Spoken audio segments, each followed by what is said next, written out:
ওম নমো ভগবতে রামকৃষ্ণায়। জনৈক ভক্ত মহাপুরুষ মহারাজকে জিজ্ঞাসা করছেন, আমি তো মহারাজ ঠাকুরকে দেখতে পাচ্ছি না, আমি জানি যে আপনি কৃপা করেছেন। এর উত্তরে মহাপুরুষ মহারাজ বললেন, তা তুমি ভাবতে পারো, কিন্তু আমি জানি যে ঠাকুরই তোমায় কৃপা করেছেন। আজ হতে তুমি তাঁর হয়ে গেলে। এখন হতে ঠাকুরকে আরো দৃঢ়ভাবে আঁকড়ে ধরো। অন্তরে বাইরে তাকে দেখবার চেষ্টা করো।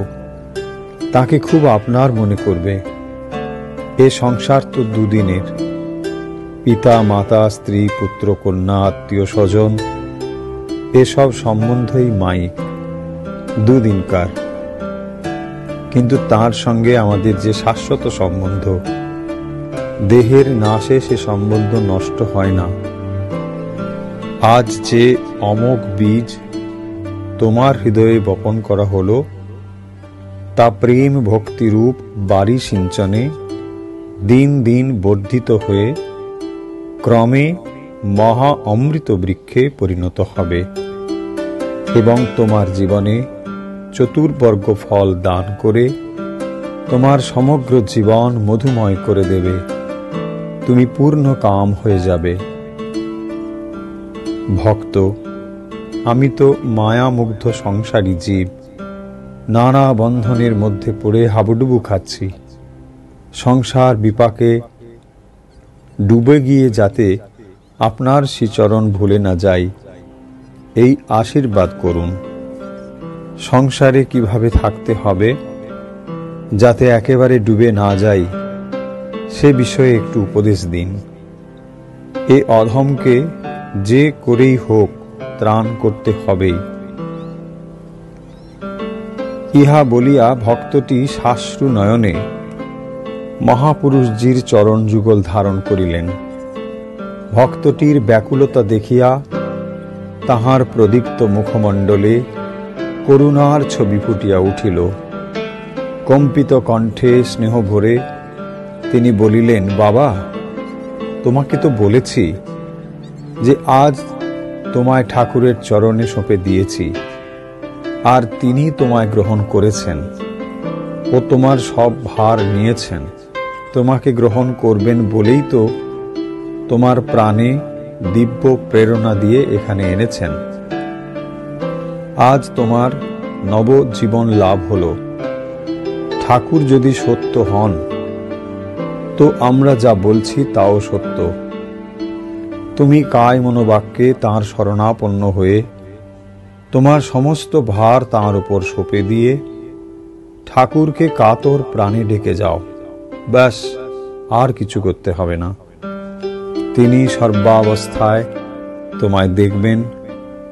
আর সংসারে কিভাবে থাকতে হবে তা যে জিজ্ঞাসা করছো, সে তো ঠাকুরের কথাতেই আছে। সংসারের সব কাজ করবে, কিন্তু মন রাখবে ঈশ্বরে। যেমন বড় মানুষের বাড়ির দাসী সব কাজ করছে, কিন্তু সারাটি মন পড়ে আছে দেশে ও নিজের বাড়ির দিকে।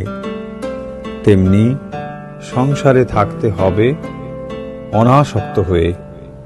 স্ত্রী পুত্র আত্মীয় স্বজন সকলেরই সেবা যত্ন করবে, কিন্তু প্রাণে প্রাণে জানবে যে তোমার একমাত্র আপনার জন শ্রী ভগবান। তিনি ছাড়া তোমার আর আপনার কেউ নেই।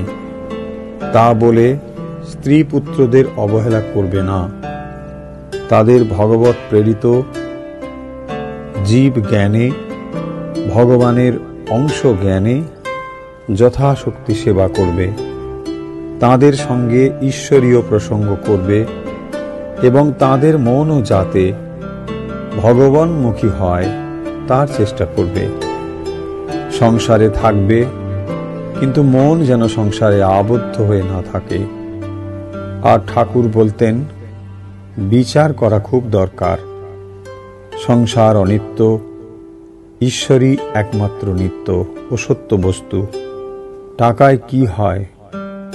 ভাত হয়, ডাল হয়, কাপড় হয়, থাকবার জায়গা হয়, এই পর্যন্ত। কিন্তু তাতে ভগবান লাভ হয় না। অতএব টাকা কখনো জীবনের উদ্দেশ্য হতে পারে না। এর নাম বিচার। খুব বেশি ওয়ার্ল্ডলি অ্যাম্বিশন মনে স্থান পেতে দিও না।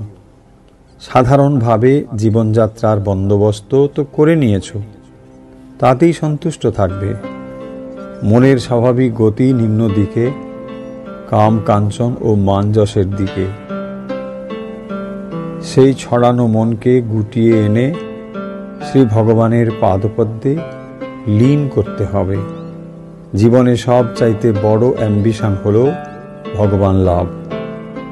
সেই অ্যাম্বিশনই মনে সর্বক্ষণ রাখবে এবং সে লক্ষ্যে যাতে পৌঁছতে পারো তার জন্য আপ্রাণ চেষ্টা করবে। ওম শান্তি শান্তি শান্তি। হরি ওম তৎসৎ। শ্রীরামকৃষ্ণার্পণমস্তু।